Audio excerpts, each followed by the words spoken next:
In this video, I am using a Pinterest image as my base for creating a foxed packaging design.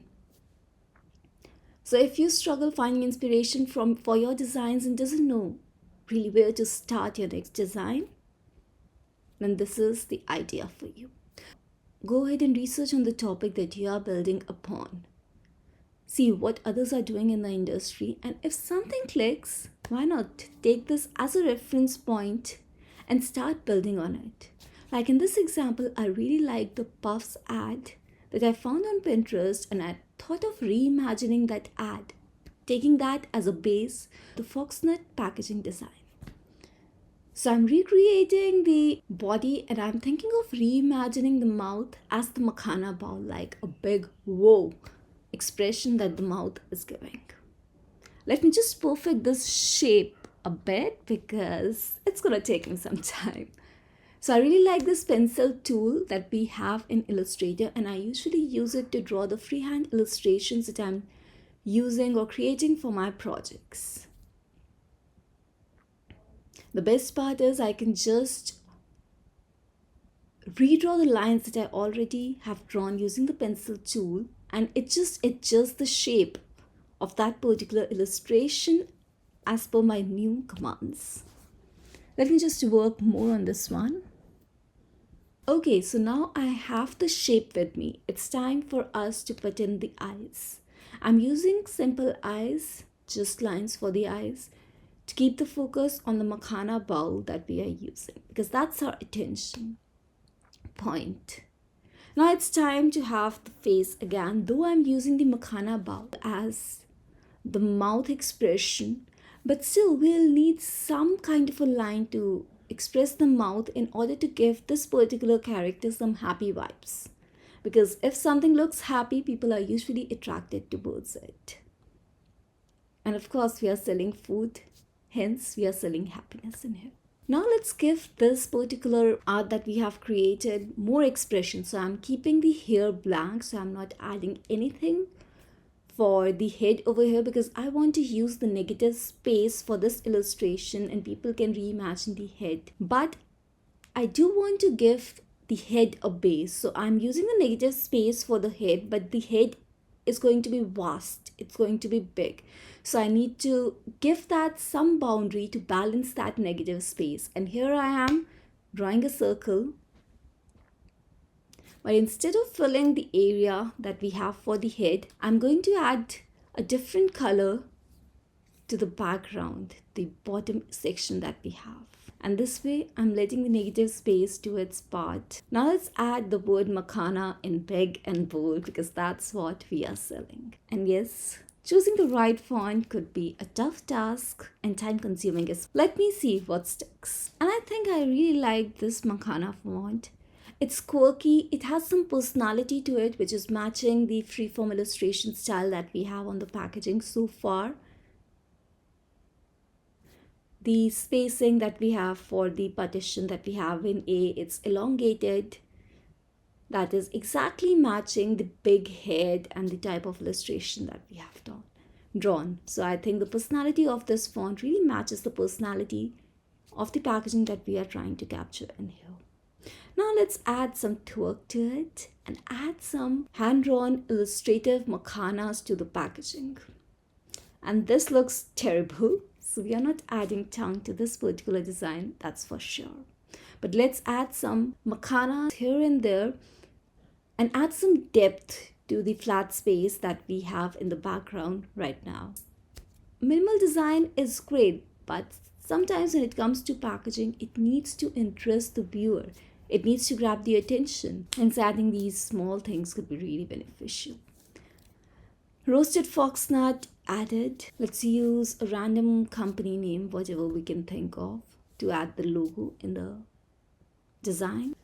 Now let's use the shape outline that we already have and play around with it to add the elements that we want on the packaging. And here I am adding the details about what the product is about. It's crispy, crunchy, organic, healthy. So we have leveraged the available shapes nicely. And in case you are curious, I just use the type on path tool available in Illustrator. I know Illustrator have so many magical tools to offer us, and this is one of my favorites, of course. Let's now move this roasted fox nuts maybe above the makhanas so that we have some space to add the flavor that we are trying to sell in here. And let's give some space in here so it's more quirky and it's not like straight obvious. Roasted makhana. So it's roasted foxed makhana, and here we have the flavor written Himalayan salt and pepper. We can definitely play around with the sizes and increase the size of salt and pepper because that is what the people are looking for while they are buying a product, what the flavor is in the pack. That being said, here I am playing around with the placement of Himalayan pink salt and pepper flavor name. So I'm also thinking about keeping it in the bottom because the neck was taking a lot of space. Most of it will usually go into the bottom packaging, but yes, in case we want to reimagine things, we can use that space and the format that we have been using for other things for naming the flavor. Again, we really need to add dimensionality or the illusion of space, and we can do that by bringing some of the illustrations of makhana in the foreground and keeping others in the background, adding some variation in the sizes of the makhanas. This design is looking a bit flat right now with just the flat colors, so I'm thinking of adding some gradient to it. I'm using our favorite gradient tool from Adobe. So here we can just select the stops that we have in the gradient panel, and with the color picker we can pick the color that we like. The catch is we really need to select the stops that we want to change. I'm also playing around with the position of the stops that we have on the gradient bar, moving things in the back, reducing the opacity because that's too loud. Just keeping it very subtle in the background so that it gives an illusion of space, that the name at the bottom is in the front, things are in the background, some things are in the foreground. Just playing around with illustrations. Whenever you are creating designs, just don't stop at one design. Keep on experimenting with it.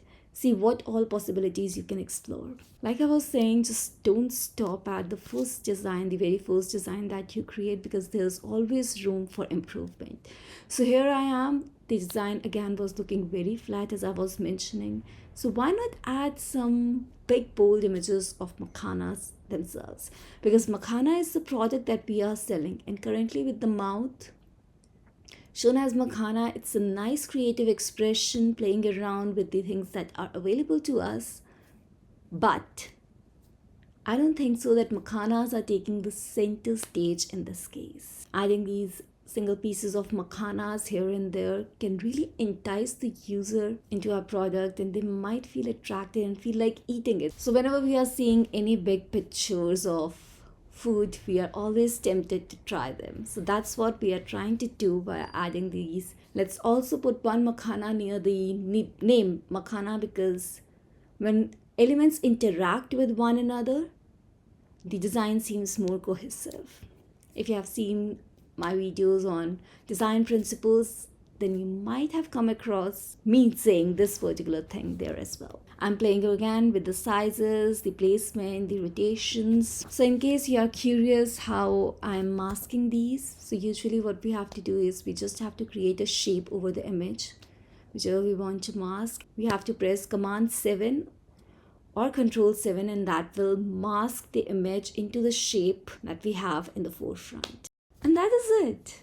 We have our makhana packaging ready to be opened, I would say. I hope you liked this video and might have found some interesting tips which you can use while creating your designs. Tip 1 would be go ahead and find some inspiration and start building on it, because usually whenever we are starting out, we are mostly clueless. Okay, what are we going to do? There is so much amazing work out in the industry. Why not explore and seek some inspiration? I'm not suggesting you to copy that particular work, but I'm suggesting you to take that as a reference and build upon it. This is a method that one can use to learn design. If you are starting out with design, I would really recommend you to use this tip for your next work, and you can see the difference over time in your work. Tip 2, don't stop at the very first design that you have created. Create duplicate copies of that particular design and start experimenting. Think what new you can do. Think what new can you add to that particular design. This way you'll be critiquing your own designs and moving your designs from level 1 to level 10. Next, play with elements, make elements interact with one another. If a lot of things on the design are standing on their own here and there, then the design might not look cohesive and might not speak a lot to your audience. But if the design elements are interacting with themselves, with one another, that means they are talking to one another, and it could become the talk of the town. Lastly, play with design elements, space, texture, line, shape, whatnot. In this one, I have been playing around with the shapes by rotating them and creating new variations of them. I have been playing around with the sizes as well, the placements, the spacing. So go ahead and explore. I hope you liked this video and found something new and will be using that in your next projects. For more such interesting and nice tips, feel free to follow me because I would love to stay connected with you. Don't forget to hit the like button and subscribe to my channel. Share it with your friends and let's spread the creative vibe. Goodbye until next time. I'll see you in my next video.